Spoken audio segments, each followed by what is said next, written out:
Hello प्यारे बच्चों, कैसे हैं आप। आशा करते हैं आप सभी लोग खुश होंगे, स्वस्थ होंगे और अपनी पढ़ाई कंटिन्यूअस कर रहे होंगे, ठीक है ना। और अपने मम्मी पापा का, अपने छोटों का ध्यान भी रख रहे होंगे। तो प्यारे बच्चों, आज जो हम लोग यहाँ पे डिस्कशन करेंगे, आज का जो हम लोगों का टॉपिक होगा, बहुत ही इंपॉर्टेंट टॉपिक डिस्कस करने जा रहे हैं, इंडियन पॉलिटी का। याद रखना, यहाँ पे हम लोग आज जो पढ़ेंगे वो पढ़ेंगे अपने भारतीय संविधान, अपने इंडियन कॉन्स्टिट्यूशन का पार्ट नंबर फर्स्ट के बारे में हम लोग यहाँ पे क्या करेंगे, चर्चा करेंगे और जानेंगे कि हमारे संविधान के पार्ट नंबर फर्स्ट में क्या क्या बातें कही गई हैं। उससे पहले हम लोग थोड़ा सा बेसिक बातों को समझने का प्रयास करते हैं कि हमारा संविधान जब लागू हुआ तब हमारे संविधान में कितने पार्ट्स थे, कितने आर्टिकल्स थे, और आज उसी आर्टिकल्स और पार्ट्स के बारे में हम लोग यहाँ पे चर्चा करने का प्रयास करेंगे, ठीक ना। तो थोड़ा चीज़ों को समझेंगे, उसके बाद आगे हम लोग क्या करेंगे, बढ़ाएंगे। और सबसे महत्वपूर्ण चीज़ जो हम लोग समझेंगे यहाँ पे कि सर यूनियन और फेडरल में क्या अंतर होता है, इसको भी हम लोग क्या समझेंगे। जैसे हमारा इंडिया क्या है, एक यूनियन है। क्या है? यूनियन है। हमारी जो कंट्री इंडिया है उसको हम यूनियन के नाम से जानते हैं। और आपको पता होगा जो अमेरिका है, जो स्विट्जरलैंड है, उसे हम फेडरल कंट्री क्यों कहते हैं। ये भी आज हम लोग यहाँ पे सारी चीज़ों को समझने का प्रयास करेंगे। सो प्यारे बच्चों, थोड़ा पहले हम लोग ये जानते हैं कि जब हमारा संविधान क्या हुआ था, लागू हुआ था, उस समय हमारे संविधान में टोटल कितने पार्ट्स थे। तो याद रखना, टोटल जो पार्ट्स थे वो जो हमारे कॉन्स्टिट्यूशन में टोटल पार्ट्स कितने थे, तो याद रखना 22 पार्ट्स थे। बट अभी अगर देखा जाए, अभी का सिनेरियो देखा जाए, तो अभी टोटल कितने पार्ट्स हैं हमारे संविधान में, 25 पार्ट्स हैं। कुछ पार्ट्स जुड़ जाते हैं सब पार्ट्स करके, तो उसी में क्या होता है, हमारा संविधान का पार्ट्स बढ़ जाता है। और जो आर्टिकल्स था, हमारा जो संविधान जब लागू हुआ था तो हमारे संविधान में जो आर्टिकल्स थे उनका कितना नंबर था, तो आपको पता है वो 395 था। बट अभी का अगर हम सिनेरियो देखें तो बहुत सारी बुक्स आपको कितनी बताएंगे, 468 प्लस आर्टिकल बताएंगे। याद रखना, अभी जब लागू हुआ था तब ये सारी चीजें हम लोगों ने अपने जो पहली वीडियो हमारी इंट्रोडक्शन ऑफ इंडियन पॉलिटी में इन सब चीज़ों के विषय में हम लोगों ने चर्चा कर रखा है। बट हमको आगे बताना है, इसीलिए हम थोड़ा इस चीज़ को क्या कर रहे हैं, समझने का प्रयास कर रहे हैं। इसके बाद हम लोग दो टॉपिक के ऊपर दो पॉइंट बहुत ही महत्वपूर्ण आज हम लोग यहाँ पे समझेंगे कि सर आखिरकार यूनियन और फेडरल में डिफरेंस क्या होता है। उसके बाद फिर हम लोग आगे अपना आर्टिकल जो हमारा पार्ट फर्स्ट है और जो आज हम लोग यहाँ पे चर्चा करेंगे वो चर्चा करेंगे किसके बारे में सर, पार्ट नंबर फर्स्ट के बारे में चर्चा करेंगे। और पार्ट नंबर फर्स्ट में हमें कहाँ से कहाँ तक आर्टिकल पढ़ना है, तो आर्टिकल हमको 1 से लेके कहाँ तक पढ़ना है, 1 से लेके 4 आर्टिकल तक हम लोग को क्या करेंगे, पढ़ेंगे और जानेंगे कि आर्टिकल फर्स्ट में क्या बात कही गई है, आर्टिकल नंबर सेकंड में क्या बात कही गई, थर्ड में और फोर्थ में। बहुत डिटेल में चीज़ों को समझने का हम लोग क्या करेंगे, यहाँ पे प्रयास करेंगे। इससे पहले हम लोग जो समझेंगे, जो कि सर पहली बात तो हम यहाँ पे ये जानने का प्रयास करेंगे प्यारे दोस्तों कि हमारा दो शब्द है, एक क्या है हमारे पास, यूनियन है, एक क्या है हमारे पास, यूनियन है, और एक हमारे पास क्या है, फेडरल है। एक हमारे पास क्या है, फेडरल। इन दोनों में अंतर क्या है, डिफरेंस क्या है, थोड़ा इस चीज को हम समझेंगे। आपको पता होगा, आपने सुना होगा कि अमेरिका क्या है, 50 स्टेट का क्या है, फेडरल। याद रखना, ये सपोज दैट क्या है हमारे पास, ये हमारे पास क्या है, यूएसए है। याद रखना, और ये इस यूएसए में टोटल कितने स्टेट हैं, 50 स्टेट्स हैं। क्या है, 50 स्टेट्स हैं। और ये जो 50 स्टेट्स हैं, थोड़ा ध्यान से बात को समझना, ये जो 50 स्टेट्स हैं ये अमेरिका नामक फेडरेशन के क्या हैं, सभी के सभी पार्ट हैं। याद रखना, यहाँ पे ये जो भी स्टेट हैं, ये जो 50 स्टेट हैं अमेरिका में, ये किसी न किसी बॉन्ड से जुड़े हुए हैं। किससे जुड़े हुए हैं, ये किसी न किसी बॉन्ड से अमेरिका से जुड़े हुए हैं। और 50 के 50 स्टेट मिलके क्या बनाते हैं, एक अपना ग्रुप बनाते हैं। उसी को हम क्या बोलते हैं, जो स्टेट का ग्रुप होता है उसी को हम क्या बोलते हैं, फेडरेशन। ये बात समझ में आई। अब ये जो फेडरेशन है, अगर ये जो स्टेट है, इन स्टेट का इस फेडरेशन में सबका अलग अलग संविधान होगा, अलग अलग कॉन्स्टिट्यूशन होगा, अलग से सिटीजनशिप इनको मिलेगी। और अगर ये इन 50 स्टेट में से कोई स्टेट चाहे इस फेडरेशन से अलग होना, तो यहाँ पे क्या हो सकता है, अलग हो सकता है। मतलब यहाँ से ये स्टेट क्या कर सकता है, निकल के अपना अलग साम्राज्य बना सकता है। लेकिन निकलने के लिए इसे क्या करना पड़ेगा, जो उसने बॉन्ड साइन किया है, जो भी इसने एग्रीमेंट किया है, उस एग्रीमेंट को इसको क्या करना पड़ेगा, ब्रेक करना पड़ेगा। तो आपको पता चल गया होगा कि फेडरेशन एक ऐसा सिस्टम है, यूनियन ऑफ स्टेट है। फेडरेशन एक ऐसा एसोसिएशन, ऐसा ग्रुप ऑफ स्टेट है जहां पे कोई भी स्टेट अगर एंट्री लेता है तो उसे वहां से बाहर निकलने का भी क्या है, अधिकार है, राइट है। ये बात समझ में आई। दूसरी बात हम लोग पढ़ेंगे यूनियन। आपको पता होगा हमारा क्या है, इंडिया। इंडिया को हम क्या बोलते हैं प्यारे बच्चों, इंडिया को हम बोलते हैं यूनियन। आपको पता होगा हमारे इंडियन यूनियन में 28 स्टेट हैं। कितने स्टेट हैं, 28 स्टेट हैं। और यहां पे पता होगा 8 क्या है, यूटी है, यूनियन टेरिटरी है। क्या आपको पता है जो यूनियन होता है, यूनियन में अगर कोई भी स्टेट एंट्री ले लेता है तो उसको यूनियन से बाहर निकलना क्या हो जाता है, नामुमकिन हो जाता है। मतलब यहां पे ये राइट दिया ही नहीं गया भारत में कि अगर आप हमारे यूनियन को ज्वाइन करते हैं तो आप हमारे भारत से अलग नहीं हो सकते।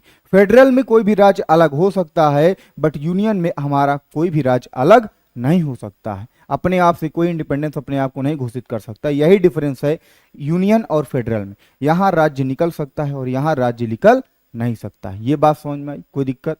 अब हम लोग यहाँ पे चर्चा करेंगे। तुम सोच रहे होगे कि सर यहाँ पे आपने यूनियन के बारे में क्यों इतना बताया। तो याद रखना, इंडिया हमारा क्या है, यूनियन है। किसका, स्टेट्स का।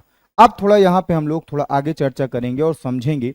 हम यहाँ पे पार्ट नंबर फर्स्ट पढ़ेंगे और पार्ट नंबर फर्स्ट में आपको पता है प्यारे दोस्तों कि यहाँ पे जो हम लोग चीजों को पढ़ेंगे वो आर्टिकल नंबर 1 से लेके 4 तक पढ़ेंगे, आर्टिकल फर्स्ट से लेके आर्टिकल 4 तक पढ़ेंगे। यहाँ पे ध्यान से बातों को थोड़ा समझने का प्रयास करना, एक एक पॉइंट तुमको क्या होगा, समझ में आएगा। यहाँ पे आप देख रहे होंगे, ये यहाँ पे आपको दिखेगा सबसे पहले हमारे सामने क्या दिख रहा है, भारत का जो हमारा इंडिया है। इन पार्ट फर्स्ट हम लोग यहाँ पे चर्चा करेंगे। किसके बारे में चर्चा करेंगे, पार्ट फर्स्ट के बारे में हम लोग यहाँ पे चर्चा करेंगे। अब थोड़ा ध्यान से बात को समझना, यहाँ पे ध्यान से ये क्या कह रहा है, बहुत ही गहराई से बातों को समझना। यहाँ पे हम भाग पार्ट नंबर फर्स्ट के बारे में चर्चा करेंगे, जहां से आर्टिकल कहां से कहां तक पढ़ेंगे। आर्टिकल हम लोग यहाँ पे 1 से लेके 4 पढ़ेंगे, ठीक ना। अब यहाँ पे देखेंगे कि आर्टिकल नंबर फर्स्ट में क्या बातें कही गई हैं, आर्टिकल नंबर सेकंड में, थर्ड में, फोर्थ में, इन सब चीजों के बारे में हम लोग यहाँ पे समझने का प्रयास करेंगे।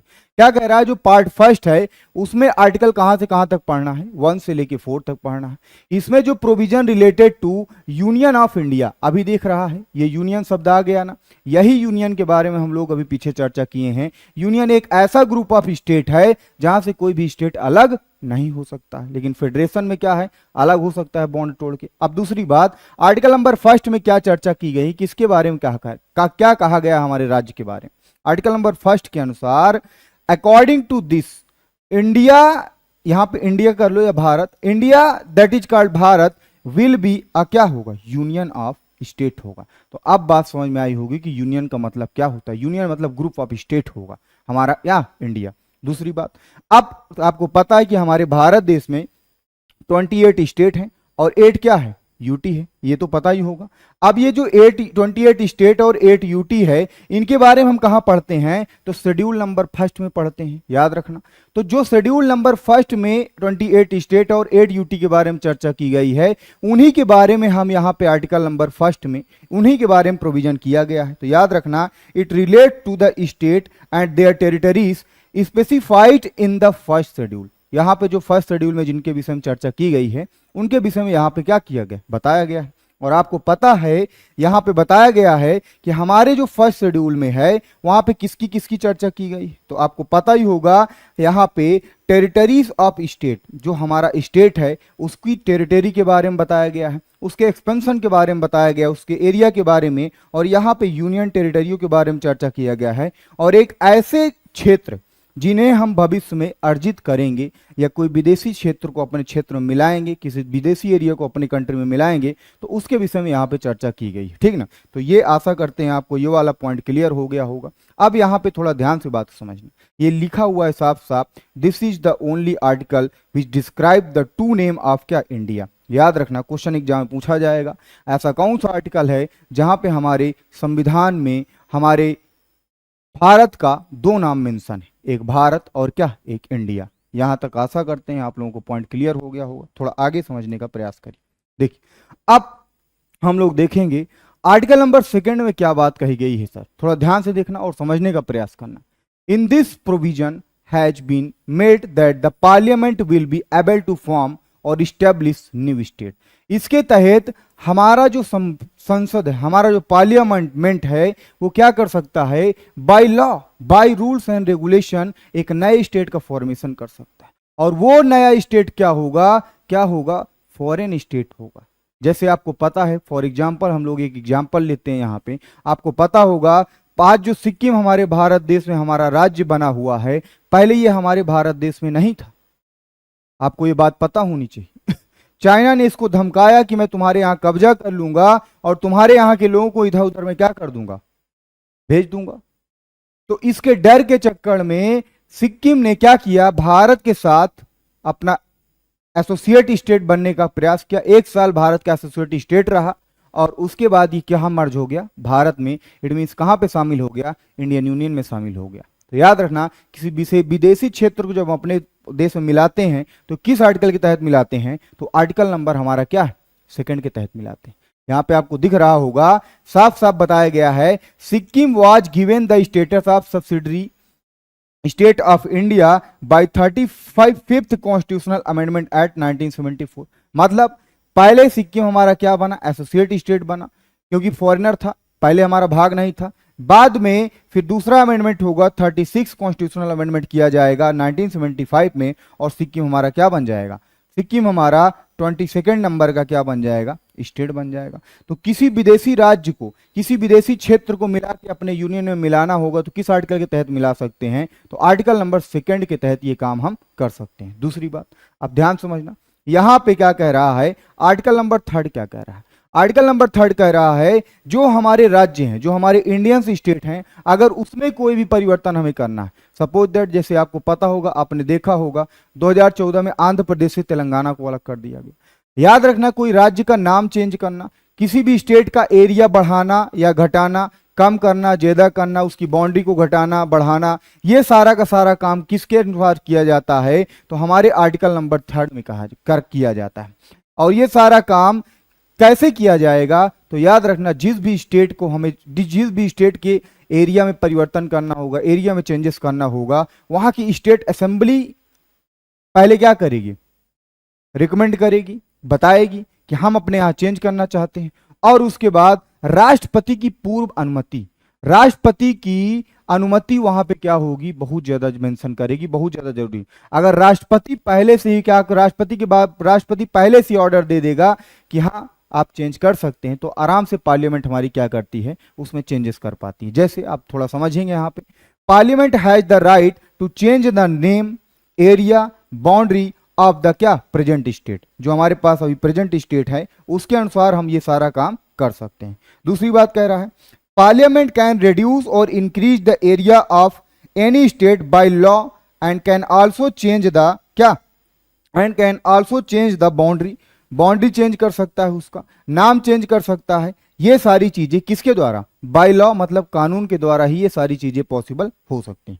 दूसरी बात यहां पे देखेंगे आप, no bill can be introduce in any house of the parliament before the recommendation of क्या, प्रेसिडेंट। तो याद रखना, जब तक रिकमेंडेशन प्रेसिडेंट, अभी भी बताया गया कि राष्ट्रपति की पूर्व अनुमति, अगर राष्ट्रपति रिकमेंड करेगा तभी लॉ पेश किया जाएगा हमारे संसद में, ठीक ना। तो साफ साफ कह रहा है, change the name, boundary and area of the क्या, स्टेट। यहां पे याद रखना, अभी तक हमने जो भी चीज पढ़ा, आर्टिकल नंबर 2 और 3 में जो भी चेंजेस होंगे वो चेंजेस करेगा कौन, पार्लियामेंट करेगा। थोड़ा ध्यान से बात समझना, article 2 and 3 requires first of all that of the legislature of the concerned state should be pass such a क्या, proposal and send it to the क्या, पार्लियामेंट। जो भी स्टेट को अपना चेंज करवाना होगा, वो स्टेट क्या करेगा, वो स्टेट क्या करेगा, वो स्टेट साफ साफ क्या करेगा, अपने असेंबली में पहले क्या करेगा, प्रपोजल लाएगा, और बाद में वो प्रपोजल वहां से पास होने के बाद प्रेसिडेंट का रिकमेंडेशन होगा, और फिर उसको कहां पे हमारी संसद क्या करेगी, उसमें चेंज करेगी, परिवर्तन करेगी, जो भी चेंज चाह रहा होगा, ठीक है।